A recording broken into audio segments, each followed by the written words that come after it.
Untuk niat ini meskipun ia dasar, tapi dia punya dasar lagi. Niat tuh asas kan, dasar kan. Tapi si niat ini punya dasar lagi. Punya kayak orang mau bangun rumah tuh kan pondasi. Tapi pondasi itu kan juga harus dibangun di atas tanah. Betul gak? Bikin pondasi di atas laut terus di atas lumpur, ya goyang, bisa bertahan cuman berapa waktu aja, lama-lama hancur juga, gitu ya. Jadi niat itu pondasi. Nah, pondasi itu punya dasar lagi, punya tempat awalnya. Apa tuh tempat awalnya? Namanya persepsi kalau dalam istilah bahasa orang sekarang, atau namanya bahasa Indonesianya sudut pandang, gitu ya. Kalau dalam bahasa Arab namanya masyhad. Nah, ini sesuatu hal yang saya rasa salah satu dari yang terpenting yang diajarkan oleh guru kami Sayyidil Habib Umar bin Hafid. Dalam istilah kami para santri, seperti yang disampaikan Habib Umar bin Hafid, namanya masyhad. Atau kalau dalam istilah yang lebih familiar di telinga kita, namanya adh-dhann, namanya persangkaan. Ini yang katanya Nabi Muhammad sallallahu alaihi wasallam, khaslatan laisa fawqahuma syai'un minal khair husnudzan billah wa husnudzan bi ibadillah, wa khaslatan laisa fihima syai'un minasyarr su'udzan billah wa su'udzan bi ibadillah. Kata Nabi Muhammad, dua perkara, nggak ada lagi kebaikan lebih baik daripada dua perkara ini. Apa tuh Rasul? Dua sifat kata Nabi. Nggak ada lagi kebaikan lebih baik daripada dua sifat ini. Nggak ada sifat lebih baik daripada dua sifat ini, yaitu baik persangkaan kepada Allah yang pertama, yang kedua baik persangkaan kepada hambanya Allah. Nah, Nabi sebut lagi khaslatan laisa fawqahuma syai'un minasyarr. Dua sifat, enggak ada sifat lebih buruk lagi daripada itu. Apa tuh Rasul? Su'udzan billah, su'udzan bi ibadillah, buruk persangkaan kepada Allah, buruk persangkaan kepada Rasulullah. Itu. Jadi teman-teman sekalian, hal paling mendasar dalam hidup kita adalah niat. Tapi si niat itu juga punya dasar lagi gitu. Orang bisa punya niat baik kalau punya hal ini nih. Orang punya niat jelek kalau dia punya ini juga. Apa itu? Persepsi, cara pandang, gitu ya. Dzunun, persangkaan. Makanya teman-teman sekalian, hati-hati terhadap persangkaanmu. Hati-hati terhadap cara pandangmu, hati-hati terhadap persepsimu. Tahu kalau saya boleh gampangin bahasanya, hati-hati terhadap sudut pandang, maksudnya adalah hati-hati dalam hidupmu terhadap fokusmu. Kamu mau fokusnya kemana? Karena hidup ini dengan segala macam permasalahannya itu seperti mata uang, selalu punya dua sisi, positif, negatif. Nah, kamu maunya fokusnya kepada yang mana? Gitu. Itu tuh akan melahirkan niat, niat melahirkan tindakan, tindakan melahirkan perbuatan, perbuatan melahirkan kebiasaan, kebiasaan melahirkan karakter dalam hidupmu, menjadikan hidupmu ini hidup yang kayak gimana gitu. Semuanya tuh bermula dari niat, teman-teman saya sekalian. Kalau teman-teman lihat Halimah Al-Idrus punya karakter. Apa karakter saya? Ustazah, kan begitu? Halo?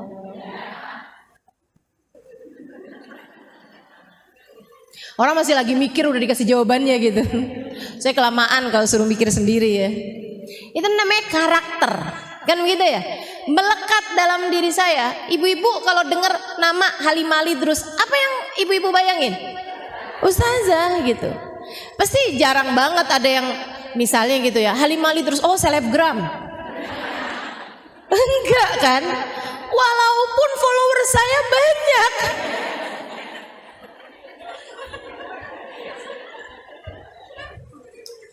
Walaupun follower saya di Instagram banyak, tapi nggak ada orang nyebut saya sebagai seorang selebgram. Nggak ada gitu. Orang tuh udah erat kaitannya Halimali terus ustazah gitu.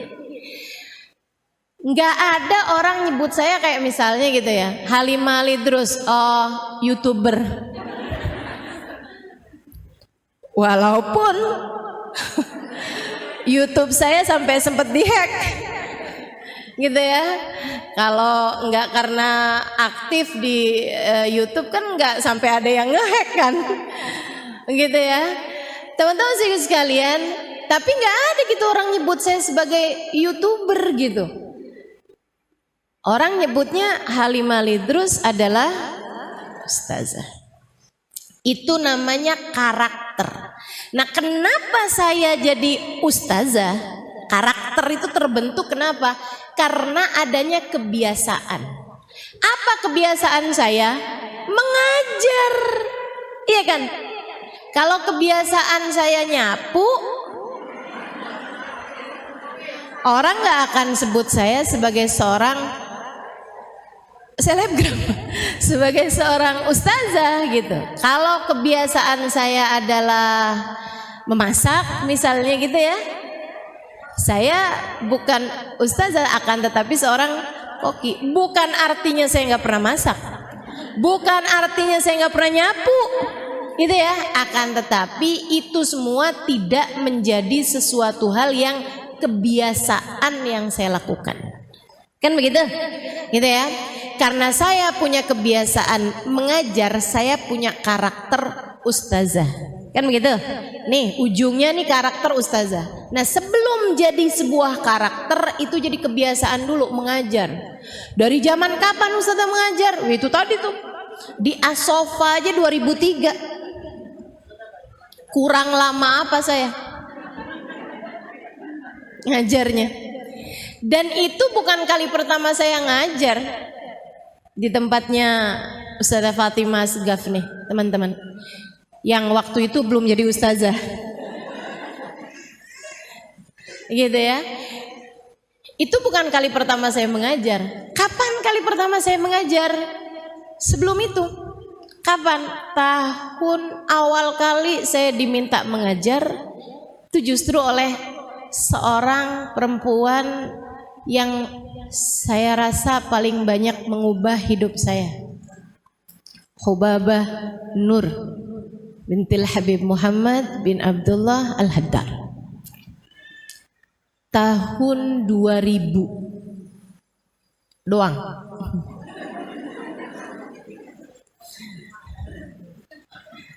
Tahun 2000 atau 1999, gak inget malahan ini ya.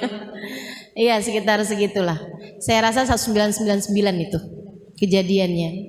Ya, saya ingat banget jadiannya, sama kayak halnya Kak Emma ingat saat saya pertama kali diminta untuk mengisi kajian di rumahnya, gitu ya. Itu teman-teman saya sekalian, mohon maaf saya sih lupa. Saya lupa. Tapi kan setiap orang itu punya momen-momen tersendiri yang dia tidak akan pernah melupakan. Gitu kan ya? Teman-teman juga mungkin ingat pertama kali ketemu saya. Saya lupa. Enggak semua saya ingat pertama kali ketemu.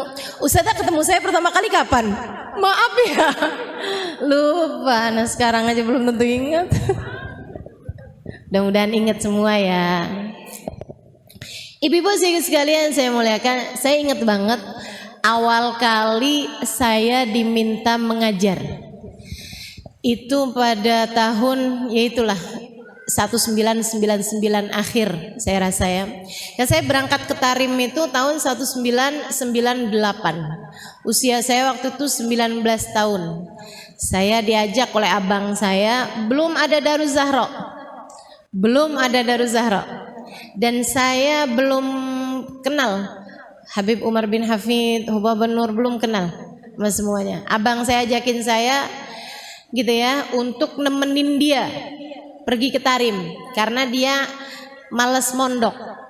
Dia bilang dia nggak mau mondok, dia mau pergi ke Tarim tapi nggak mau mondok. Jadi dia mau tinggalnya di luar. Nah biar dia boleh tinggalnya di luar, itu dia harus punya alasan buat jagain adeknya, adek perempuannya, gitu ya.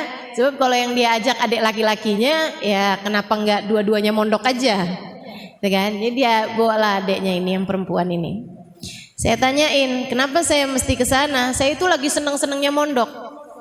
Waktu itu saya udah mondok 8 tahun di Darul Lughah wa Dakwah, hampir 5 tahun, kemudian di Al Anwar Sarang Rembang 3 tahun, sebelumnya lagi ada sempat belajar setengah tahun di At-Tauhidiyah Tegal, Jawa Tengah ya. Nah, itu jadi saya udah mondok tuh udah lama gitu, udah 8 tahunan, seneng belajar ya, seneng belajar. Itu tadi tuh, itu tuh ya, namanya itu karakter teman-teman sekalian yang terbangun karena kebiasaan. Nah kebiasaan ini tadi terbangun karena awal mulanya adalah tindakan memutuskan diri untuk pesantren, gitu kan.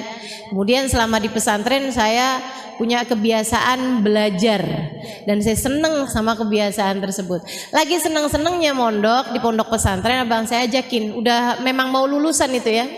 Dan saya juga nggak punya rencana mau pindah ke pondok mana atau mau ngapain gitu. Abang saya ajakin saya untuk belajar ke Tarim. Saya bilang di Tarim ada apa bang? Iya sih di Tarim tuh emang nggak ada pondok perempuan. Lah terus saya mau ngapain di sana? Saya nggak tahu juga ada apaan ya di sana ya gitu. Tapi kan kamu nanti bisa saya iniin, bisa saya rekamin kajian-kajian gitu ya.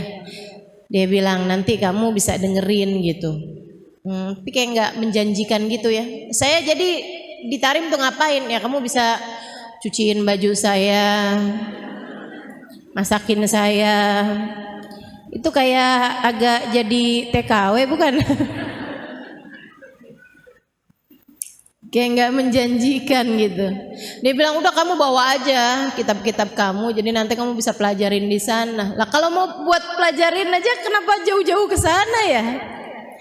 Tapi terus dia ada satu kata yang membuat saya jadi oke, saya mau gitu nemenin dia ke Tarim. Dia waktu itu bilang Tarim itu kotanya Faqihil Muqaddam Muhammad bin Ali Ba'alawi. Dan saya dari sejak kecil itu abah saya kalau habis selesai baca ratib haddad ada selalu beliau tambahin dengan doa ya Rabbana yasir lana umurana bijahi Sayyidina Muhammad bin Ali Ba'alawi gitu. Teman-teman juga mungkin ya banyak sering dengar doa itu, terutama kalau abahnya suka baca ratib gitu, bapaknya atau suka hadir acara-acara pembacaan ratib. Ya Rabbana yasir lana umurana bijahi Sayyidina Muhammad bin Ali Ba'alawi. Akhirnya saya putuskan oke. Saya rasa kayaknya saya udah deket gitu sama Sayyidina Muhammad bin Ali Ba'alawi ya. Jadi akhirnya saya putuskan untuk baiklah bismillah yuk kita berangkat. Berangkat di sana beneran ternyata belum ada pondok pesantren perempuan gitu ya. Yang ada baru Madrasah Daruz Zahra. Tapi waktu awal saya ke sana itu ada 2 orang yang tinggal di dalam madrasah tersebut. Karena dia tinggal tempatnya jauh, jadi ada 2 orang Arab tinggal di sana. Dan jadi saya itu kalau boleh dibilang tinggal pertama di Daruz Zahra itu perempuan ketiga. Perempuan ketiga yang tinggal di Daruz Zahra ya. Dan juga perempuan pertama yang dari Asia yang tinggal di pondok pesantren Daruz Zahra. Bukan yang datang ke Tarim untuk belajar. Kalau yang datang ke Tarim untuk belajar Ustazah Amirah duluan dari saya. Ustazah Amirah tuh di Tarim sebelum ada Daruz Zahra tuh. Makanya beliau tidak belajar di Daruz Zahra pondok pesantren, tapi belajar di Madrasah Daruz Zahra dan banyak tinggal bersama dengan guru kita, guru kami yaitu Hubabah Nur. Ya. Makanya luar biasa tuh langsung sama Hubabah Nur, Ustazah Amirah itu. Teman-teman sekalian, saya pun mulai tuh sering datang ke Daruz Zahra gitu ya. Nggak ngerti pertamanya. Orang Arab itu ngomongnya, orang Arab Tarim ngomong bahasa Arabnya ini banget tuh, aneh gitu. Bahasa Arabnya banyak diubah-ubah. Mungkin karena dia di pelosok juga ya, Arabnya bagian dalam gitu. Jadi ada lahjahnya gitu. Kalau kayak di Indonesia nih kayak orang Madura gitu, atau kayak orang mana gitu yang bahasa Indonesianya pun dirubah-rubah gitu kan. Logatnya apa semuanya jadi berubah gitu ya. Kayak orang Betawi deh. Orang Betawi kan bahasa Indonesianya juga orang bule gitu ya, yang masih belajar bahasa Indonesia aku kamu bingung. Dengerin orang Betawi ngomong kok nggak ada aku kamunya, nggak ada sama sekali gitu ya kita ya kalau ngomong orang Betawi sini gitu. Jadi mereka tuh aneh banget gitu. Bahkan bahasa isyarat aja beda loh orang Tarim itu, Masya Allah. Mereka tuh kalau bilang iya gini, kalau bilang enggak, ya ampun, aneh banget gak sih? Masya Allah. Teman-teman sekalian, habis setahun saya tinggal di Tarim, saya udah kayak setengah tahun belajar di Tarim, saya udah mulai bisa ngobrol sama orang-orang Arab sana ya. Padahal waktu itu saya udah ketika berangkat itu saya udah bisa baca kitab Gundul. Karena saya mondok 8 tahun di Indonesia, saya udah bisa baca kitab Gundul dari sejak sebelum berangkat ke Tarim. Tapi di Tarim tuh saya belajar bahasanya dari awal lagi, belajar bahasa Arab percakapan ya, bersama dengan mereka tuh dari awal lagi gitu. Dengerin kajian juga kayak dari awal lagi, kayak dari nol, bener-bener nggak ngerti gitu. Teman-teman sekalian, sampai terus dapat sebulan, mulai ada banyak kata-kata yang bisa saya pelajari gitu. Mulain lagi 2 bulan, 3 bulan, 4 bulan, 5 bulan, 6 bulan tuh saya merasa udah mulai bisa ngobrol ya sama orang Arab. Tapi kalau suruh ngajar ya masih susah juga gitu kan. Sampai kemudian kurang lebih dapat 11 bulan itu awal kali saya disuruh ngajar tuh sama Hubaba. Gara-garanya ada satu ustazah, salah satu ustazah yang Masya Allah, Ustazah Zainab Al-Khatib, pernah juga datang ke Jakarta beberapa tahun yang lalu. Nah itu beliau lagi ngajar.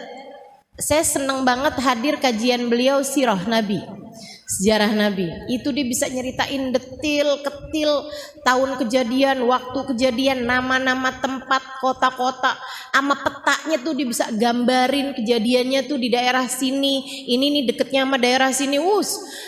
Itu luar biasa sekali ya kekuatan memorinya ya.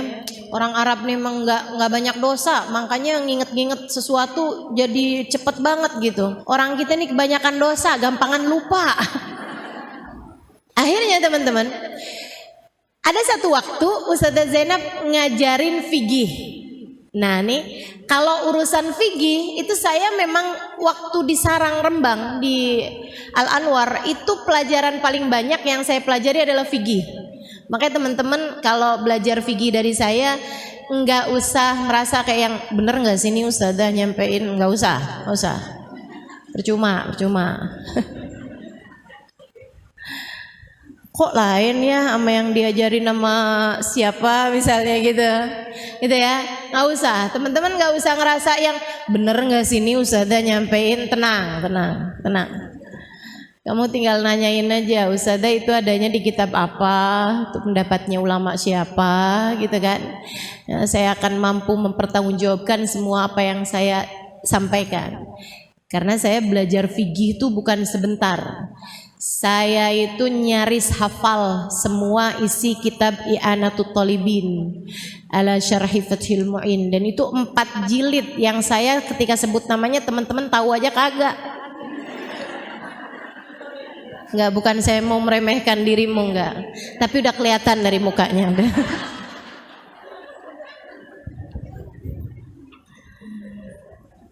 Jadi orang kalau belajar fikih itu di pondok-pondok pesantren itu ada tingkatan-tingkatannya ya. Biasanya tingkatan yang paling tinggi itu kitab namanya Fathul Mu'in. Nah, kitab Fathul Mu'in tuh kitabnya sekian nih tebelnya. Sekitar 1,5 cm lah. Ya, kitabnya, ketebalannya itu tuh kalau udah kayak hafal isi kitab itu tuh lulus Udah. Nah, kitab Fathul Mu'in itu ada kitab syarahnya. Kitab syarah tuh kitab yang menerangkan maksud dari kitab Fathul Mu'in dan juga penjabaran pendapatnya ulama dan lain sebagainya mengenai hukum tersebut gitu. Nama kitabnya I'anatul Thalibin, 4 jilid segede-gede gini nih. Jadi kalau kamu bawa tuh segini. Itu saya hafal isi kitab I'anatul Thalibin waktu itu, zaman itu, umur saya 19 tahun. Jadi nggak usah khawatir teman-teman, kalau saya menyampaikan hukum kepadamu, saya akan mampu mempertanggungjawabkan semuanya. Kenapa Ustazah bisa hampir hafal semua isi kitab I'anatul Thalibin pada waktu itu? Karena saya senang belajar. Ya, senang belajar. Saya bukan orang yang rajin belajar. Saya hanya orang yang jatuh cinta pada ilmu. Saya senang belajar. Dan itu modal banget sih. Jadi kalau kamu punya anak gitu ya, apa hal yang harus kamu tanamkan kepada anak-anak kamu adalah rasa senang belajar. Rasa senang belajar, menjadikan belajar itu sesuatu yang menyenangkan gitu buat mereka. Itu bisa ditanamkan ya. Ketika mondok di Darul Lughah wa Dakwah awal kali itu, saya banyak ketemu sama orang-orang yang membuat saya terkagum-kagum dengan keilmuannya dan membuat saya jadi kayak yang saya kepengen nih jadi kayak mereka gitu. Dari situlah kemudian timbul rasa minat, keinginan untuk menjadi seseorang yang bisa menguasai banyak ilmu seperti mereka gitu. Kayaknya enak nih kalau saya pinter kayak gitu, enak nih gitu. Jadi akhirnya saya seneng belajar, saya seneng tahu sesuatu tuh, saya seneng banget. Balik lagi ke Tarim. Jadi akhirnya saya tinggal di Tarim tuh.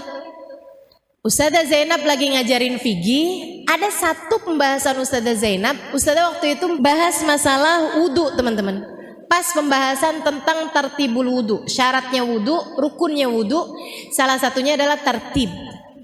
Tartib definisinya an la yuqaddam adu ala adu, gitu ya, tidak mendahulukan satu rukun dari satu rukun, tidak mendahulukan satu anggota tubuh dari anggota tubuh yang lain untuk dibasuh.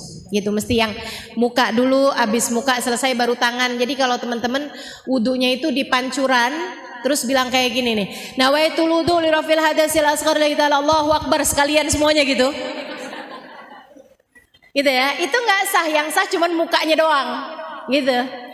Nah, habis selesai kajian, itu Ustazah Zainab ditanyain tentang orang yang nyelam, tentang orang berenang. Kalau orang nyelam gitu kan, niat nih pas lagi nyelam pertama tuh nawaitul wudu lillahi ta'ala gitu. Nyelam doang tuh set gitu, habis itu terus berdiri lagi gitu kan. Maksudnya habis itu terus mentas gitu dari air gitu. Itu berarti wudunya sah enggak Ustazah gitu. Ustazah Zainab bilang enggak sah, yang sah cuman mukanya doang. Habis muka terus tangan gitu. Saya dengernya enggak gitu. Jadi saya pulang, saya bukain tuh kitab-kitab yang saya punya. Dari I'anatul Thalibin, ada lagi Baijuri dari tulisannya Syekh Ibrahim Al-Baijuri. Ada lagi kitab namanya Al-Ighna. Ada lagi kitab namanya Bujairami gitu. Beberapa kitab-kitab besar yang saya punya tuh saya buka-bukain bab tentang inghimas, tentang nyelam gitu ya. Pembahasan ulama nyelam, kalau semua nyelam itu kan semua badan kita kan basah dengan air, walaupun hanya sepersekian detik gitu ya, itu wudunya langsung sah. Sebagaimana mandi juga langsung sah, meskipun hanya sepersekian detik kalau dibarengi dengan niat. Kenapa? Karena katanya mereka sulut tertib bidaqaik gitu ya, sudah hasil tertib itu walaupun dengan hanya sepersekian detik gitu, udah jadi tuh, udah cepet bila hadat gitu, udah jadi gitu. Itu pembahasan para ulama. Saya tulis semuanya tuh, saya tulis pendapatnya para ulama di kitab ini gimana, pendapatnya jadi semua pendapat-pendapat ulama tuh saya tulis, jadi saya satu makalah mengenai hukum inghimas, hukumnya menyelam tadi itu ya, dalam hal keabsahannya wudu. Besokannya saya kasih lah itu kertas itu tadi yang udah jadi kayak makalah berlembar-lembar kepada Ustazah Zainab. Saya udah kenal sama beliau sekitar setahunan ya. Jadi saya bilang, Ustazah, ada hal yang mau saya sampaikan Ustazah. Dia bilang, apa itu Alimah? Buka gitu kan. Saya bilang ini. Beliau buka gitu. Terus dia baca gitu. Terus dia gini. Tilli katabti. Saya bilang iya. Dia bilang kamu yang nulis ini. Saya bilang haa. Inti fahimti li katabti. Dia bilang kamu paham nih yang kamu omongin, yang kamu tulisin kamu paham. Saya bilang iya. Kamu paham gitu yang kamu tulisin? Saya bilang iya saya paham. Terus beliau bilang begini nih, jazakillah khair, jazakillah khair. Dia tuh kayak sambil ngeliatin muka saya gitu, kayak yang ini iya nggak sih gitu ya. Saat itu usia saya masih 19-an tahun, ya hampir 20-an tahun ya. Dan saya itu kurus kering, bibir pecah-pecah, susah buang air besar, iklan larutan. Tapi emang saya kurus banget teman-teman sekalian. Berat saya waktu itu 38 apa gitu. Dengan setinggi ini ya, jadi saya benar-benar tulang berbalut kulit gitu. Saya sampai suka digodain sama abang saya. Kata abang saya, untung kamu nih punya kulit. Kalau nggak punya kulit tulangnya berantakan. Ya Allah, sian bener. Akhirnya besokannya pas waktu istirahat siang, dia bilang gini sama saya, Halimah, dia bilang, saya bilang lebih Ustazah Zainab, dia bilang Halimah, Hubaba Nur da'atki, Hubaba Nur manggil kamu gitu. Kenapa nih ya? Kamu dipanggil Hubaba Nur, kamu diminta buat datang ke rumahnya Hubaba Nur. Ya ampun, tuh saya deg-degan. Ada apa nih? Ya ampun, ada apa nih gitu. Saya datang ke tempatnya Hubaba Nur jam-jam 10-an ya, setengah 10 gitu. Saya masuk ke rumahnya. Di sana tuh rumahnya orang Arab tuh pintu masuk laki-laki sama pintu masuk perempuan tuh beda pintu. Jadi hati-hati kalau datang ke Tarim gitu ya. Datang ke rumahnya orang tuh jangan asal masuk pintu rumah gitu. Itu selalu mereka tuh sekecil apapun rumahnya, pintu masuk laki-laki sama pintu masuk perempuan beda-beda. Gitu. Jadi kamu jangan sampai keliru masuk pintu laki-laki, kamu yang malu. Gitu ya. Kalau laki-laki masuk ke pintu perempuan, nanti perempuan yang di dalam malu. Karena mereka mungkin nggak pakai kerudung gitu kan, namanya di dalam rumah kan gitu. Gitu. Jadi akhirnya saya udah ketuk pintu masuk ke rumah Hubaba Nur. Baru saya ketuk terus Hubaba Nur bilang, "Udkhuli Halimah, udkhuli." Dia udah tahu rupanya saya yang datang gitu. Beliau lagi sarapan, saya dikasih juga sarapan beliau, terus beliau bilang kuli Halimah kuli. Habis itu Hubaba Nur bilang kayak gini sama saya, Halimah, kamu tahu kan saya itu beberapa waktu yang lalu kehilangan seorang guru pengajar fikih. Dia dari mana gitu sebutin namanya Mang Baba, dan dia harus pulang. Saya sedih bener. Karena saya tuh perlu banget perempuan ngajarin fikih gitu. Saya akhirnya jadi minta sama Allah. Saya jadi doa. Saya minta ya Allah, jangan biarkan saya sendirian dalam jalan dakwah ini. Bantu saya ya Allah, datangkan guru fikih untuk kami. Saya doa berapa waktu ini Halimah. Sampai terus kemarin Ustazah Zainab ngasih lihat sama saya tulisan yang kamu tulis tentang bab inrimas dalam masalah wudu. Saya ketika membacanya, saya tahu bahwa doa saya sudah diijabah Allah. Kamu adalah ijabah dari doa saya minta kepada Allah didatangkan guru fikih untuk kami. Terima kasih Halimah. Saya tahu Allah tidak akan pernah membiarkan saya sendiri dalam jalan dakwah ini. Mengajarlah bersama kami nak, zakillah khair. Saya saat itu rasanya ngerasa kayak yang ya Allah, ucapan beliau tuh sampai sekarang saya nggak lupa gitu. Kamu adalah ijabah doa saya. Saya tahu Allah tidak akan pernah membiarkan saya sendiri. Allah hadirkan kamu untuk kami agar kamu bisa bersama dengan kami membantu dakwah ini. Gitu. Saya tahu Allah tidak akan pernah membiarkan saya sendiri.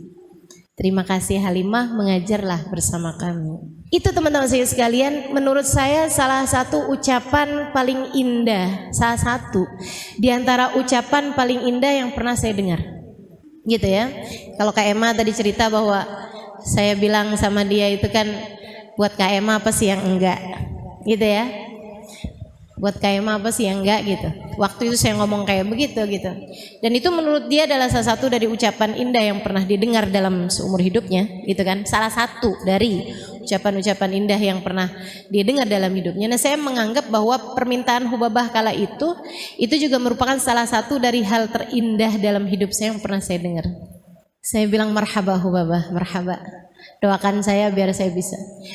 Mulai besoknya saya udah langsung dapat jadwal ngajar. Di saat yang banyak dari perbendaharaan bahasa Arab itu belum saya tahu.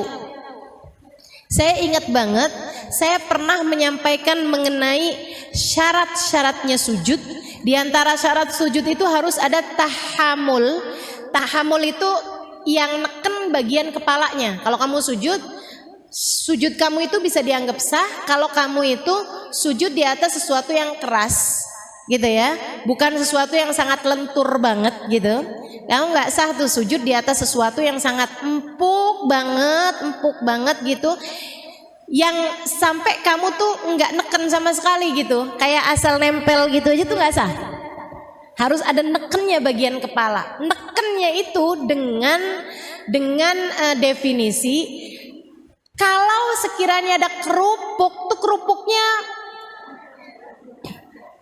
kerupuknya patah, kerupuknya remek gitu ya, kerupuknya remuk, itu syarat sujud teman-teman saya sekalian.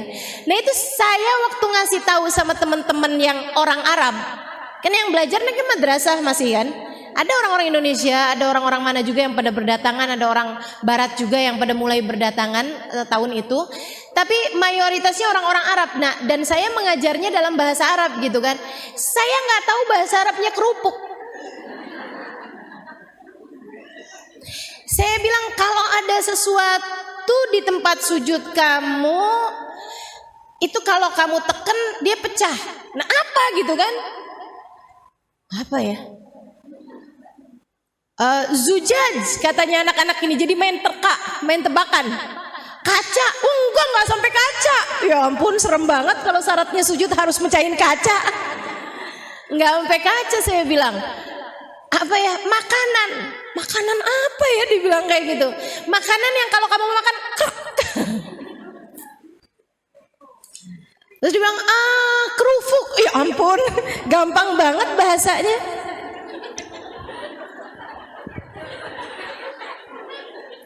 Tahu gitu kan saya tinggal ngomong kerupuk mereka ngerti ya. Kerubu dia bilang gitu. Ya ampun, tinggal dirubah doang. Paknya jadi bak. Bahasa Arabnya kerupuk adalah kerubuk.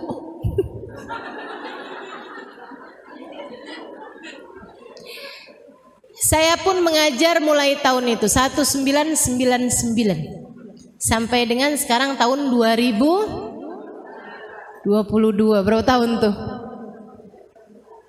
Berapa tahun sih itu? 23 tahun. Saya udah ngajar 23 tahun. Masya Allah, Masya Allah. Kurang lama apa? Dari umur saya 20 tahun sampai umur saya sekarang 43 tahun. Teman-teman saya sekalian. Nah itu tuh kebiasaan sampai kemudian menjadi karakter. Kebiasaan itu diawali dengan tindakan pertama, kan begitu ya? Tindakan pertamanya adalah hari Hubabah Nur nyuruh, kemudian saya pun mulai mengajar. Nah, tindakan itu tuh teman-teman sekalian diawali dari niat. Niatnya sejak kapan? Sejak saya tamat SD. Ketika saya merasa bahwa saya belum tentu panjang umur. Meskipun ternyata persangkaan saya belum tentu panjang umur itu tidak terbukti, karena sampai sekarang saya masih hidup. Berarti umur saya kan panjang nih kan. udah sampai 43 gitu maksud saya. Ya nggak tahu kesananya masih panjang apa enggak, tapi saya menganggap bahwa umur saya sekarang ini berarti udah panjang. Saya udah hidup 43 tahun teman-teman saya sekalian. Udah panjang apa belum tuh? Panjang. Udah panjang menurut saya. Saya tuh dulu dari sejak SD, dari masih SD, saya selalu berpikir, saya tahu kalau saya punya kecerdasan lebih daripada teman-teman saya di SD. Ya, belum tentu dari kamu belum. Tapi dari teman-teman saya sekelas di SD, saya punya kecerdasan lebih daripada mereka, sehingga saya selalu jadi bintang kelas. Saya nggak pernah kesulitan untuk belajar waktu itu. Saya jadi merasa bahwa saya ini kayaknya bisa belajar apa aja deh. Saya bisa belajar kedokteran, jadi saya bisa jadi dokter. Saya bisa belajar cara bangun rumah, bikin saya bisa jadi arsitek. Teman-teman saya sekalian, cuman saya pikir saya mau belajar apa ya yang sekiranya kalau saya berumur pendek sekalipun saya akan bermanfaat ilmunya. Saya pikir kalau saya belajarnya itu kedokteran, belum tentu saya panjang umur, sehingga saya belum tentu memanfaatkan ilmu saya. Kan panjang waktu belajarnya. Dan pula kalau saya ternyata mati sebelum jadi dokter, ilmunya jadi sia-sia. Saya pengen belajar sesuatu yang andai pun saya umurnya pendek, dalam kubur tuh saya nggak nyesel. Yang nggak lain nggak bukan, saya harus belajar ilmu agama. Dengan ilmu agama membuat saya jadi tahu menjalani kehidupan tuh mesti kayak gimana. Jadinya nanti di dalam alam kubur saya nggak nyesel. Gitu maksud saya. Ya kan? Karena kan malaikat mungkar nakir nggak mungkin nanyain saya resep obat. Dokter Halimah, kalau kami nih para malaikat sakit kepala resepnya apa ya? Nggak mungkin kan? Nggak mungkin gitu loh. Nggak mungkin malaikat mungkar nakir akan diminta, coba silahkan gambarkan desainnya surga nih, kami lagi kebingungan mau bangun surga dengan desain seperti apa. Nggak mungkin.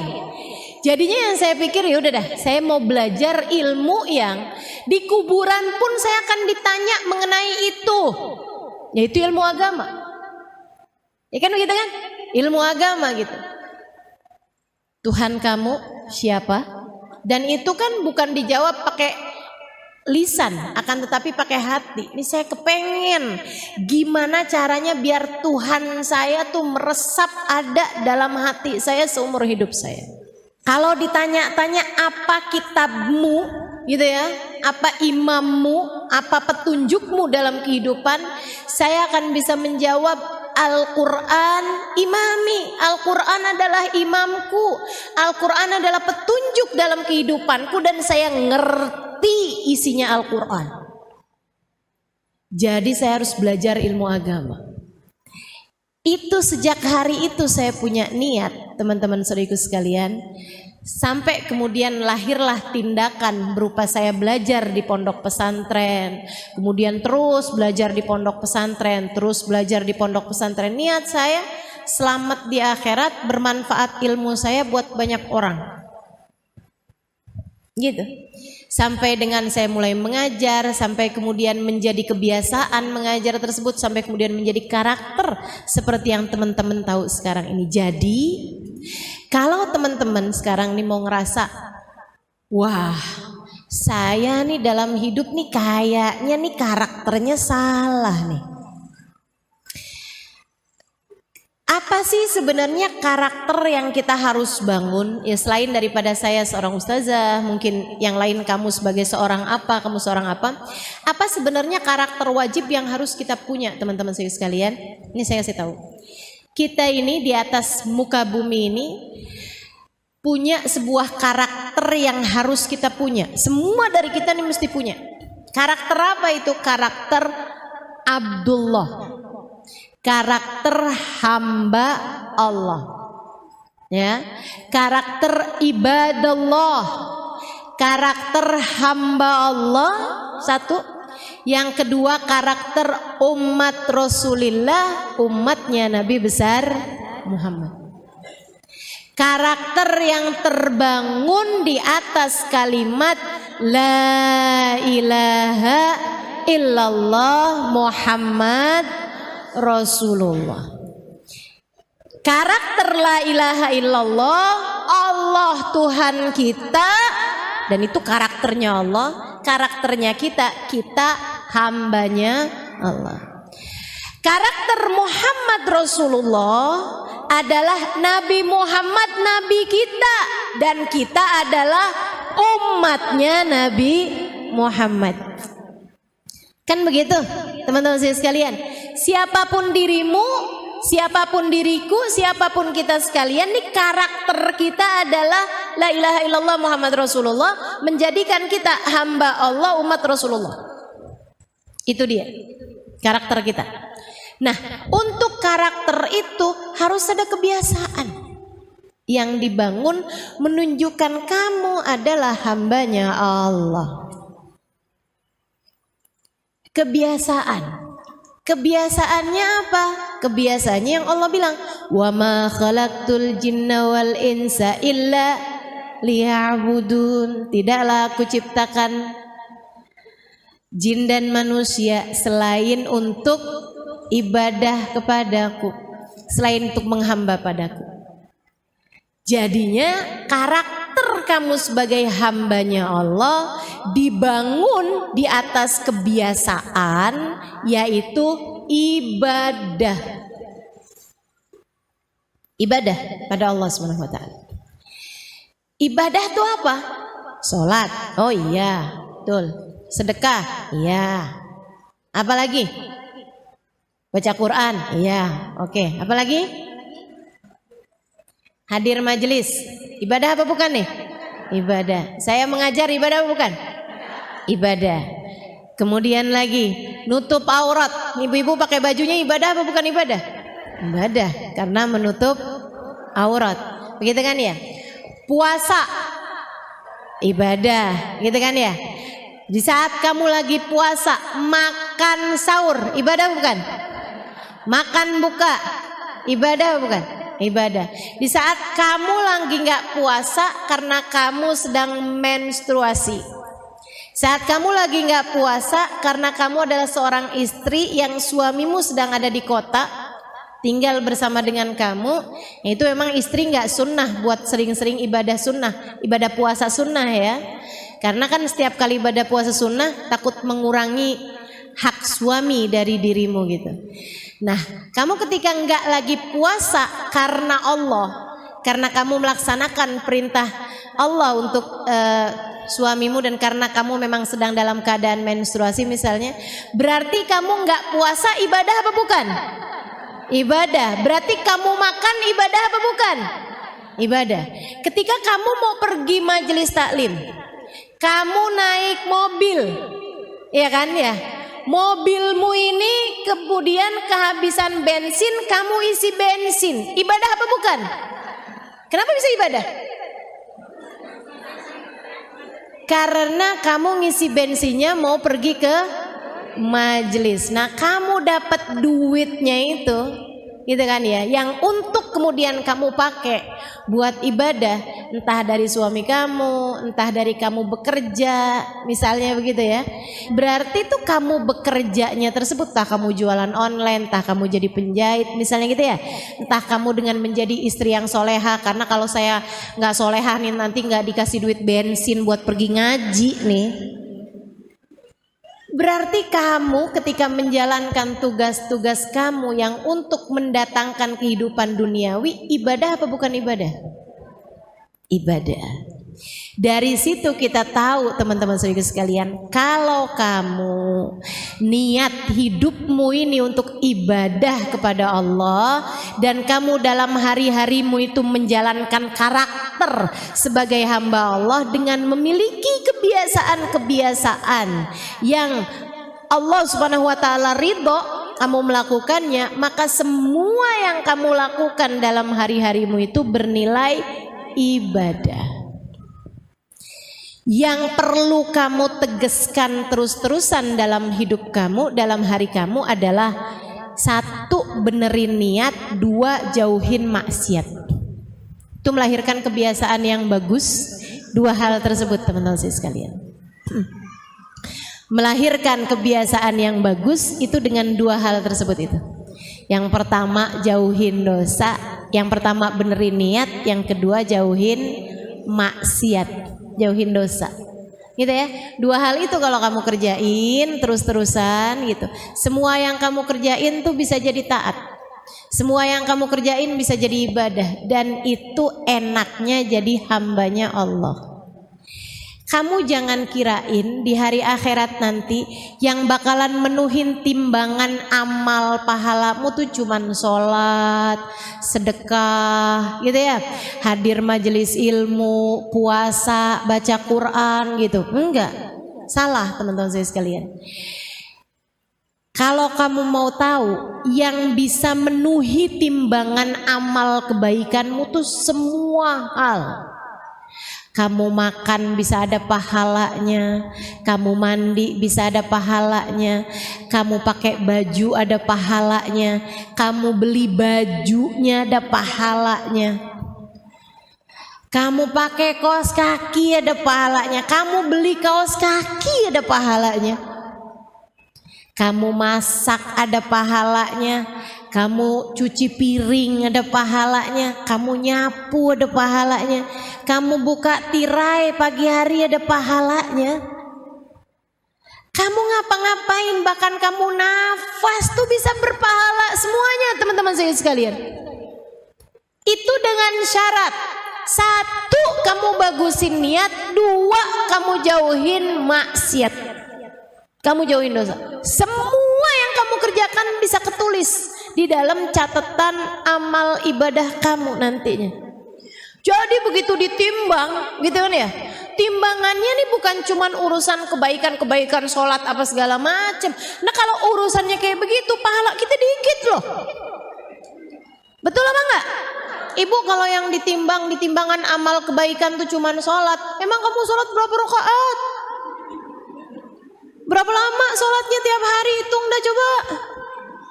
Sholat duhur 5 menit, sholat asar 5 menit, sholat maghrib 3 menit, gitu ya. Sholat isya 5 menit, sholat subuh 2 menit. Hitung tuh coba. Ya ampun, gak nyampe 25 menit. Artinya gak nyampe setengah jam dari 24 jam waktu yang Allah berikan kepadamu. Belum lagi sholatnya, sambilan sholat sambilin mikir mau masak apaan habis gini ya. Emang iya gitu ada di timbangan amal kebaikan. Waduh kayaknya berat nih mau naroin kebaikan-kebaikan kita yang bisa ngeberatin biar bisa lebih berat daripada dosa-dosa kita. Gimana caranya nih biar bisa ngeberatin timbangan amal kebaikan? Jadikan semua perkara mubahmu sunnah. Ini pesan dari Sayyidil Habib Umar bin Hafid. Kata Habib Umar bin Hafid, al-mu'min ma yaf'alul mubah. Orang yang beriman tuh gak ngerjain perkara mubah. Kok bisa gitu Bib? Ya ngapain kamu ngerjain mubah? Kalau mubah itu bisa bernilai pahala ketika kamu ngebagusin niat dan ngebagusin caranya. Kata beliau gitu, kamu bagusin niat, kamu bagusin caranya, itu jadi berpahala teman-teman. Kamu makan, niat makannya biar gak lemes hadir majelis. Saya niat makannya biar saya gak lemes kalau ngajar. Ibu-ibu, kalau saya gak makan-makan, saya lemes loh. Emang dikirain kalau saya gak makan-makan gak lemes? Gitu ya, lemes saya. Tapi ibu-ibu harus tahu nih ya, harus tahu juga nih. Saya sering banget ditanya, Ustazah kok nggak pernah badannya nggak pernah XXL gitu. Meskipun sekarang ini udah M mengarah ke L ya ini. Dulunya saya SS. Dulunya. Ya kebayang aja gitu. Tinggi segini, berat badan saya 38. 39, 40 gitu kan. Aduh udah tinggal tulang aja tuh. Kalau teman-teman tanya sama saya kayak gitu ya, saya kasih tahu jawabannya. Karena saya nggak bisa ngajar dalam keadaan kenyang. Saya susah konsentrasi mengajar dalam keadaan kenyang. Makanya saya menghindari makan sampai kenyang sebelum majelis. Jadi saya nggak berani makan kenyang sebelum majelis. Makanya saya nggak pernah XXL. Nah tiap hari ngajar. Jadi saya setiap kali makan nih, ya ampun nih kalau kenyang saya susah konsentrasi. Jadi saya kurangin lagi nasinya. Gitu. Masa kayak begitu saya nggak jadi ibadah? Ibadah dong. Malaikat mau nggak nyatet sebagai ibadah kan nggak enak, ya ampun dia nih sampai padahal masih lapar loh. Sian. Dia nih padahal masih lapar tapi dia nggak mau makan banyak-banyak. Soalnya dia bilang katanya kalau dia makan banyak dia nggak bisa ngajar. Kesian dah kita tulis pahala banyak-banyak dah. Gitu. Teman-teman saya sekalian yang saya muliakan, kalau kamu nggak makan, kamu lemas. Kamu makan, makanmu bernilai ibadah. Karena kamu niat dengan makan tersebut biar nggak lemes ngerjain taat. Apalagi kalau makan kamu itu ditambah dengan adab-adabnya makan. Adabnya makan yaitu tadi, sebelum kenyang udah berhenti. Adabnya makan pakai tangan kanan. Adabnya makan sambil duduk, nggak sambil berdiri, gitu kan ya. Adabnya makan diawali dengan bismillah, diakhiri dengan hamdalah, dikunyah dengan baik makanannya, kan gitu ya. Kemudian kan kita juga makannya nih ngindarin yang nggak jelas kehalalannya. Mau kelihatan seenak apapun, kalau ternyata itu adalah BABI, kita nggak akan mau sentuh, betul apa enggak? Wih, kelihatannya enak banget, ya ampun. Wih, enak banget nih. Ini daging apaan nih? Sapi? Bukan, Mbak. Apaan ya? Tapi ini babinya babi halal, Mbak. Kenapa kok bisa halal? Disunat. Babinya disunat. Masya Allah. Teman-teman saya sekalian yang saya muliakan, jadi kan kita udah menghindari dosa. Kita buat makan nih nggak ngambil yang bukan hak kita. Kita kerja dengan cara yang halal untuk mendatangkan uang untuk kita beli makanan tersebut. Bukan hasil korupsi, bukan hasil nilang, bukan hasil ngambit duit di saku suami. Kita dapetin makanan tersebut dengan uang halal. Kita beli pakai uang halal makanannya. Makanannya halal. Kita makannya dengan adab-adab yang disunahkan oleh Nabi Muhammad. Niat makannya biar enggak lemes untuk mengerjakan ibadah kepada Allah. Pahala, teman-teman. Kamu makan berpahala dan dosa-dosa berguguran dari tubuhmu itu. Makanannya jadi sumber energi kebaikan. Makanya kalau kamu bilang saya kok berat banget ya mau mengerjakan kebaikan gitu, kamu liatin makananmu tuh mungkin ada yang haram. Apanya yang haram ya? Mungkin bukan makanannya haram, tapi dapatnya dari hasil yang haram. Hati-hati teman-teman, coba liatin aja di sekeliling. Yang pada korupsi, yang pada jadi pejabat tapi yang zalim sama rakyat, gitu ya. Atau yang jadi, mohon maaf, yang jadi polisi tapi suka nilang orang, gitu kan ya. Bu, bukan apa masalahnya? Ada nggak orang yang ditilang ikhlas? Jarang loh. Betul apa enggak? Alhamdulillah kena tilang. Ya Allah seneng banget, saya mau ngasih polisi. Ada yang begitu? Nggak ada, nggak pernah lihat saya. Mesti orang tuh kalau udah ketemu ini kan polisi kan, astagfirullah, kok deg-degan ya rasanya ya. Apakah ini yang dinamakan jatuh cinta? Insya Allah. Nggak ada yang ikhlas tuh, kalaupun juga ngeluarin duit, ya ampun, nggak ada yang ikhlas. Apalagi ditambah dengan hadis ar-rashi wal murtashi finnar, yang nyuap dan yang disuap masuk neraka. Serem banget. Serem banget. Jadi teman-teman sekalian yang saya muliakan, kalau uangnya itu hasilnya halal, insya Allah semuanya bakal gampang ngerjain ketaatan. Makanya kalau kamu mau benerin hidup kamu tuh, salah satu dari yang harus kamu benerin biar taat yang dikerjakan adalah penghasilannya juga mesti halal. Teman-teman sekalian, liatin aja di sekeliling kamu. Kalau ada orang berpenghasilannya haram, apalagi pakai judi, apalagi pakai pinjol, pinjaman online tuh, kamu pikir nggak haram? Nih mana dia nih yang suka pinjol nih? Ya ampun, buka YouTube sekarang iklannya pinjaman online semua. Astagfirullah, astagfirullah. Riba teman-teman. Dan riba itu dosa, satu dari dua dosa yang Allah ancam dalam Al-Quran. Kalau kamu nggak berhenti, aku perangi, kata Allah. Nih jangan main-main sama urusan riba. Ayo nih, mana dia nih, emak-emaknya nih, yang suka kredit panci, yang suka hutang-hutang online nih, pinjaman online atau pinjaman berbunga, pinjam uang di bank, pinjam uang yang dijanjikan inian ya, apa sih namanya, bunga gitu. Teman-teman saya sekalian tuh haram tuh.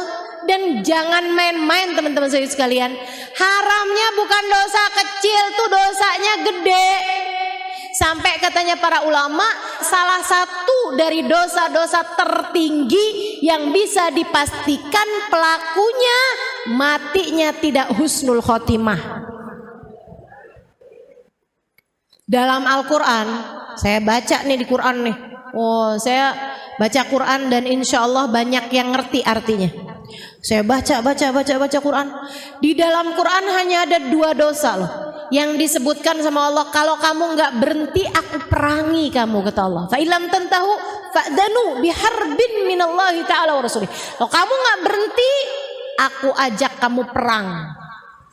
Orang diperangin sama Allah tuh gimana ceritanya bisa menang? Orang diperangin sama Allah tuh hancur sehancur-hancurnya hidupnya teman-teman. Dosa apa itu Ustazah? Yang pertama dosa ngebunuh Nabi. Yang namanya orang tuh dosa paling gede ngebunuh Nabi. Udah kebayang kayak apa dosanya? Nabi diutus sama Allah malah dibunuh sama dia. Orang yang ngebunuh Nabi Saleh, orang yang ngebunuh Nabi Daud, orang yang ngebunuh Nabi Zakaria, orang yang ngebunuh nabi-nabinya Allah Subhanahu wa taala, Nabi dibunuh sama mereka. Itu teman-teman dosanya. Waduh, udah nggak kebayang deh, udah nggak kebayang. Dosa paling gede yang pernah ada di atas muka bumi ini ngebunuh Nabi, kan begitu? Nah Allah bilang selain ngebunuh Nabi ada satu dosa lagi yang Allah bilang kamu nggak berhenti aku perangi, kata Allah. Apa itu? Riba. Allah tuh habisnya bilang mengenai dosanya riba, Allah bilang fa illam tantahu fa'dhanu biharbin minallahi ta'ala wa rasulih. Kalau kamu nggak berhenti utang-utangan online, kalau kamu nggak berhenti utang-utang riba, apalagi kamu yang ngeribain duit kamu, aku ajak kamu perang, kata Allah. Aku kumandangkan genderang perang sama kamu, wa rasulih, dan aku ajakin Nabi Muhammad buat perangin kamu. Ibu-ibu, jangan sampai kamu hadir majelis maulid, kamu bilang pengen biar dicinta sama Nabi Muhammad. Kata Nabi Muhammad, gimana kamu bisa aku cinta? Kamu malah lagi aku perangin. Karena kamu ngutang-ngutangin duit sama umatku dengan bayaran gantian berupa bunga. Kamu jeret leher orang-orang dengan pinjaman-pinjaman dari kamu itu. Aku ajak perang sama kamu, gak usah nyari cintaku, kata Nabi. Aku perangin kamu selama ini. Gimana ceritanya? Jangan bilang, ya ampun saya tahajud, saya ibadah, saya ini, saya itu. Tapi kalau kamu masih ngerjain dosa satu ini teman-teman, percuma. Makanya saya beneran marah nih kalau saya terus-terusin nih. Dah buruan, kalau masih ada yang tersangkut urusan pinjaman online atau urusan pinjaman offline, ya pokoknya hutang piutang dengan riba. Mau kamu yang berhutang, apalagi kamu yang menghutangi, segeralah bertaubat kepada Allah Subhanahu wa taala. Tinggalin, cepetan, buruan. Sebelum kamu jadi kebiasaan, sebelum jadi karakter.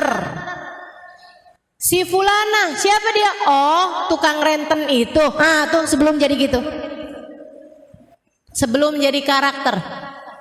Buruan, segera taubat sama Allah Subhanahu wa taala sebelum datang ajal menjemput kamu.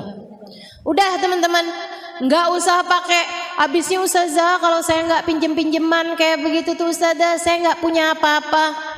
Udah mendingan nggak punya apa-apa. Bu, jangan pernah lupa apa yang sering saya sampaikan sama ibu-ibu. Sesedikit apapun yang kamu punya cukup untuk membiayai hidupmu. Tapi sebanyak apapun yang kamu punya nggak akan pernah cukup untuk membiayai gaya hidupmu. Mau punya berapa banyaknya nggak bakalan cukup, Bu, kalau yang kamu biayai adalah gaya hidup. Makanya kalau mau hidupnya tenang jangan kebanyakan gaya. Dah, nggak usah kebanyakan gaya. Ya ampun. Nih ya, ustazah kalau pinjamannya nggak pakai bunga gimana ustazah? Ya halal sih halal, tapi Bu, hati-hati ya. Jangan sampai kamu punya kebiasaan berhutang. Apalagi kalau sampai alhamdulillah dia kayaknya lupa dah. Alhamdulillah kayaknya dia lupa tuh. Yaudah aja dah. Ibu pernah ketemu gak ada orang utang kagak dibayar-bayar, tapi status di Instagram healing mulu. Statusnya tinggal healing di pantai, gitu kan ya? Healing di gunung, healing mulu Bu. Giliran ditagih utang hilang. Ada tuh yang modelannya kayak gitu. Ada apa nggak? Mana orangnya? Mau lihat saya nih orang yang mana nih? Masya Allah nggak hadir ya. Dah nggak pakai. Yang punya utang buruan bayar, buruin bayaran, buruan bayarin. Jangan berani mati bawa utang Bu. Nabi aja nggak mau nyolatin. Sahabat kalau mati tuh Nabi pertanyaannya satu, punya utang apa enggak? Oh dibilang enggak punya Rasul, ya udah deh saya sholatin gitu. Tapi kalau dibilang maaf Rasul dia punya utang, enggak saya nggak mau nyolatin. Ya Rasul kesian nih dia saudara saya Rasul, masa nggak nyolatin? Enggak saya nggak mau nyolatin orang mati bawa utang. Kenapa Nabi sampai nggak mau nyolatin orang mati bawa utang? Bu, ini kamu kalau hidup di zaman Nabi nih Bu, kamu gak disolatin loh Bu kalau mati bawa utang. Ibu mau gitu? Astagfirullah, jangan sampai Bu, pokoknya jangan berani dah mati bawa utang. Jadi gimana nih Ustazah? Udah gak usah pakai utang nih ibu sekalian. Biasa-biasa aja, yang ada kita pakai, yang gak ada ya udah. Enggak? Ya udah nggak apa-apa kok. Gini di majelis taklim gak ketahuan mana kerudungan mahal mana yang murah. Nggak ketahuan Bu, mana yang abaya di atas 100 juta, mana yang 100.000. Udah nggak usah. Lagian ibu-ibu sekalian, kalau yang make orangnya keren biar kata murah kelihatan mahal. Maksud saya bukan saya, tapi ada orang-orang biar kata pakainya barang-barang murah juga kelihatannya mahal. Ya Bu ya, salah satunya saya. Masya Allah. Kalau orangnya gak keren Bu, biar kata pakai barang mahal juga dikirain KW. Udah dah. Ya Bu ya. nggak usah kamu jadikan tampilanmu sebagai nilai hidup kamu. Nggak di situ nilai hidupmu. Nilai hidupmu ada para karakter kamu sebagai hambanya Allah, sebagai umatnya Rasulullah. Jadi teman-teman saya sekalian, Habib Umar bin Hafid bilang, orang mukmin nggak ngerjain barang mubah. Ingat-ingatin saya, orang mukmin nggak ngerjain barang mubah. Apatah lagi makruh, apatah lagi haram, mubah aja enggak kok kita. Gitu. Kenapa orang mukmin nggak ngerjain barang mubah? Karena di saat dia mengerjakan perbuatan mubah sekalipun, niatnya bagus, adabnya bagus, sehingga dia berpahala semuanya. Ya, dan itu semuanya tuh kebiasaan yang dilahirkan dari perbuatan yang dilahirkan dari awal tindakan itu semuanya bergantung dari niat. Nah, si niat ini nih berdasar dari perspeksi, berdasar dari masyhad, berdasar dari sudut pandang. Maka ibu-ibu kalau pengen ngebenerin hidup, benerin niatmu. Dan kalau kepengen ngebenerin niatmu, maka benerilah cara pandangmu. Makanya kenapa ngaji penting, membuatmu tahu harus memandang dengan cara bagaimana. Gitu. Kenapa ngaji penting? Membuat kamu bisa ngerti cara memandang sesuatu, Bu. Gitu ya, Bu ya. Yang mesti dibenerin tuh ibu-ibu sekalian. Sekarang gini deh. Kamu punya suami. Nih ya, buat para istri yang punya suami nih kan. Nih kamu nih, kalau kepengen ngebenerin rumah tangga kamu gitu, bukan dengan cara kamu ngebenerin fisik kamu gitu. Oh, saya kepengen ngebenerin rumah tangga nih biar suami nggak kemana-mana. Jadi saya harus berpenampilan dengan tampilan yang bagus. Karena hidung saya ini belum mancung, saya sepertinya perlu buat nambahin. Iya. Buat nambahin apaan di hidung jadi biar agak sedikit lebih mancung, filler sana, filler sini, tarik benang, sulam alis, sulam bibir, kemudian tanam bulu mata gitu ya. Pulang-pulang keluar dari salon, jangankan orang lain, suaminya sampai nggak kenal. Siapa ini? Enggak gitu, Bu. Bukan juga dengan kamu memperbaiki tampilan-tampilan. Wah, ini harus, ini rumah harus ininya harus dicat ulang ini apa? Enggak perlu. Apalagi dengan memaksakan diri, ini rumah tangga jadi bagus kalau kita punya mobil, kalau kita punya rumah bagus, kalau kita punya rumah yang ada halamannya, biar saya nggak perlu healing jauh-jauh, saya cukup dengan keluar rumah aja, saya dengan memandang kebun-kebun di belakang rumah saya. Lah itu perlu berapa miliar buat kamu mewujudkannya? Ibu-ibu saudariku sekalian, bukan itu yang perlu kamu benahi, Bu, bukan. Kamu ingin membenahi rumah tanggamu, benahi niat dalam berumah tangga, benahi sudut pandang terhadap sesuatu. Benahi niat. Apa niatnya? Saya berumah tangga buat ibadah. Saya berumah tangga ini buat ibadah. Saya jadi istri dia, saya mau nyari pahala. Bukan mau nungguin transferan. Saya jadi istri dia ini bukan untuk dicintai dengan sepenuh hatinya, bukan. Akan tetapi untuk biar saya diridhoi sama Allah Subhanahu wa taala, pemilik dia. Pemilik suami saya. Nih Bu, kalau kamu udah nyari Allah, Allah bakalan bikin hati hamba-hamba terpaut padamu. Itu kamu gak usah khawatir.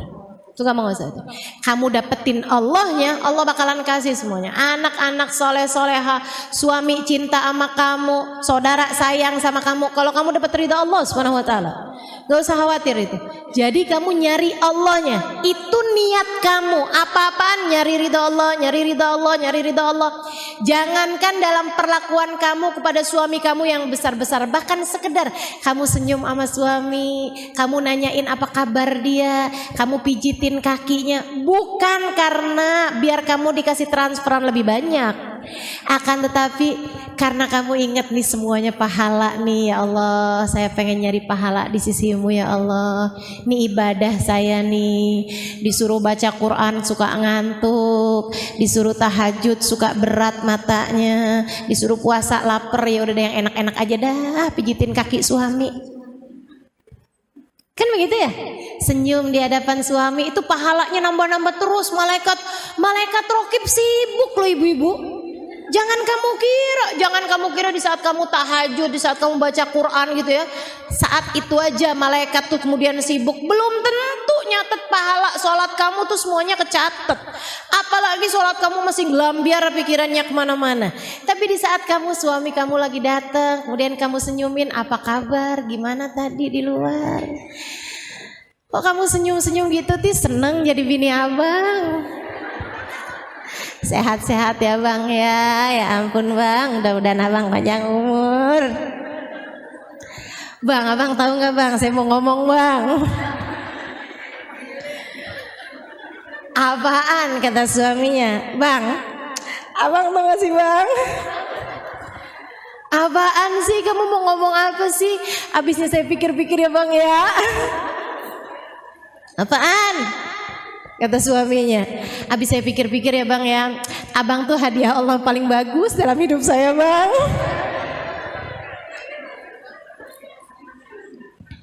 Bu, kamu kayak gitu, kamu bicara seperti itu, kamu menyenangkan hati suamimu seperti itu, malaikat rokib sibuk nyatet pahalanya.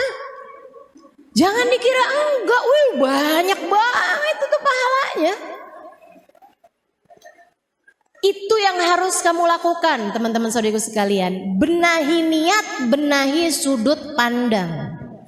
Ngelihat suami bukan sebagai Fulan bin Fulan, anaknya Pak Fulan, dia adalah ayah anak-anak saya. Enggak gitu lihatnya. Fulan bin Fulan dia adalah suami saya. Enggak gitu caranya. Akan tetapi dia adalah Fulan bin Fulan, hambanya Allah, umat Rasulullah yang Allah jadikan jalan surga saya dengan saya menyenangkan hatinya. Allah jadikan jalan ridho Allah buat saya adalah dengan keridhoan dia terhadap saya. Makanya kamu lihatnya udah deh tuh surga, jalan surga kamu di saat suami lagi menyenangkan. Ya ampun, emang surga dia mah adem, surga. Di saat dia lagi nyebelin, surga emang berat, surga berat. Hufatil jannah bil makarih gitu kan. Surga dikelilingi dengan perkara yang tidak menyenangkan, kata Nabi Muhammad gitu. Dia emang bener, kata Nabi itu bener dah pokoknya. Ada dalilnya segala. Itu namanya ngebenerin sudut pandang. Dalam segala macam hal, kamu ngelihat anak-anak kamu, jangan sebagai Fulan bin Fulan anak saya, Fulan bin Fulan anak suami saya. Gitu ya? Bukan kayak begitu, Bu. Ini anak saya nih, dia harus melanjutkan kehidupan saya. Saya dulu mau jadi ustadzah nggak bisa, sekarang dia harus jadi ustadzah. Waduh. Saya dulu mau jadi pramugari kalah tinggi, sekarang nih dia harus jadi pramugari. Waduh. Saya dulu mau jadi dokter tapi nggak bagus nilainya, kurang pinter saya jadi nggak diterima. Anak saya harus jadi dokter. Apa maksudmu? Kamu kok segitunya merasa berkepemilikan? Nggak gitu. Nanti yang beneran punya marah kepadamu. Kok ngaku-ngaku sih kamu? Siapa yang beneran punya anak kita? Allah. Anak kita punyanya Allah. Anak kita punyanya Allah. Sama suami kita punyanya Allah. Jangan sok-sok ngaku-ngaku. Anak kamu punyanya Allah, Bu. Katanya Allah, aku tidak menjadikannya milikmu. Ia bukan aku beri kepadamu. Ia adalah amanat yang harus kamu jaga. Dan kamu harus mengembalikannya kepadaku. Makanya tugas orang tua adalah mengenalkan Allah dan Rasulnya kepada anak-anaknya. Mengenalkan kasih sayang Allah dan Rasulnya lewat kasih sayang orang tua tersebut kepada anak-anaknya. Itu tugas orang tua. Ini namanya ngebenerin sudut pandang, teman-teman. Ini namanya ngebenerin dhon, ngebenerin persangkaan kamu harus sesuai dengan kenyataan. Dia itu siapa? Kan begitu ya? Anak kamu nih siapa? Nah ini kan kalau kamu bilang, ini anak saya, punya saya, lahir dari rahim saya. Oke, lahir dari rahim kamu benar, tapi punya kamu, tunggu dulu, benar apa enggak? Emang kamu ikutan bikin hidungnya? Oh, hidung kamu aja pesek, hidung dia mancung. Kamu gak ikut-ikutan bikin hidungnya, bikin mulutnya, apalagi nentuin garis nasibnya. Gak ada, kamu gak ikut-ikutan. Berarti bukan punya saya, punya siapa? Punyanya Allah yang nyiptain dia. Ini namanya ngebenerin dhon, ngebenerin persangkaan. Persangkaanmu harus sesuai dengan kenyataan, sehingga kamu bisa selalu husnudzon kepada Allah, dan kemudian kamu jadinya husnudzon kepada hamba-hambanya Allah. Kalau kamu bagus persangkaannya, ngelihat semua orang nih hambanya Allah, saya jadinya husnudzon terus. Saya nih kalau ngelihat teman-teman ini kan semua hambanya Allah, saya jadinya husnudzon terus. Ada ngelihat orang yang semangat belajarnya, Masya Allah, ya Allah, nih calon-calon orang-orang soleha. Masya Allah, solehah-solehahnya hamba-hambamu ya Allah. Saya udah ngomong lebih dari sejam nih, masih pada dengerin. Masya Allah, solehah-solehah. Allah subhanahu. Bagus persangkaan saya. Kenapa? Karena saya punya husnudzon kepada Allah. Bahkan saya ngeliat di pojokan ngantuk, Masya Allah, begitu tenangnya hatinya. Orang kalau nggak tenang nggak ngantuk, Bu. Betul apa enggak? Amanatan nu'asan kata Allah, yaghsha ta'ifatun minhum. Makanya saya nggak pernah sakit hati kalau ada yang tidur. Masya Allah, begitu tenang hatinya. Berarti majelis saya nih diturunin ketenangan dari Allah SWT sampai bikin dia ngantuk di pojokan. Masya Allah, luar biasa. Kenapa saya bisa husnudzon? Ngelihat yang semangat saya husnudzon, ngelihat yang ngantuk saya husnudzon, karena cara berpikir saya bagus, gitu ya. Karena saya bisa memperbaiki persepsi, karena saya bisa memperbaiki dhon, bisa ukabbirul masyhad, kata Sayyidil Habib Umar bin Hafid, bisa membenahi sudut pandang, bisa memperbagus masyhad, memperbagus cara kita melihat terhadap sesuatu, cara berpikir terhadap sesuatu. Maka sekali lagi inti semuanya nih, kalau teman-teman udah bisa dapat garis merahnya alhamdulillah kan, tapi jika tidak nih saya bantuin teman-teman. Kalau kamu ingin memperbaiki hidupmu, maka cara nomor 1 dalam memperbaiki hidup adalah memperbaiki niat, dan cara memperbaiki niat adalah memperbaiki persepsi, memperbaiki cara pandang, memperbaiki masyhad, memperbaiki cara kamu berpikir, memperbaiki persangkaan kamu, ya, sehingga kamu selalu husnudzon kepada Allah, husnudzon kepada hamba-hambanya Allah Subhanahu wa taala. Bagus persangkaan kamu, bagus masyhad kamu, bagus persepsi, bagus sudut pandang kamu, melahirkan niat yang bagus. Niat yang bagus melahirkan tindakan yang bagus. Tindakan yang bagus jika dilakukan berketerusan membuat kamu perbuatan-perbuatannya bagus. Perbuatan-perbuatan bagus yang kamu terus-teruskan akan berubah menjadi sebuah kebiasaan. Kebiasaan yang bagus melahirkan sebuah karakter. Nah, karakter kita di atas muka bumi ini tidak lain tidak bukan adalah hamba Allah dan umat Rasulullah. Kita bawa itu terus sampai kita mati, sehingga kelak di dalam kubur kita, di akhirat kita tidak akan pernah jauh-jauh dari rahmatnya Allah, tidak pernah jauh-jauh dari syafaat Nabi Muhammad SAW, tidak jauh-jauh dari surga Allah, tidak jauh-jauh dari kebersamaan dengan baginda Nabi besar Muhammad sallallahu alaihi wasallam. Rabbana dzalamna anfusana wa illam taghfir lana wa tarhamna lanakunanna minal khasirin. Rabbana atina fid dunya hasanah fil akhirati hasanah wa qina adzabannar. Dawam fi subhanakallahumma wa tahiyyatuhum fiha salam. Akhiru da'wana anil hamdulillahi rabbil alamin wa ila hadratin nabi al-fatihah. A'udzubillahi minasyaitonir rajim.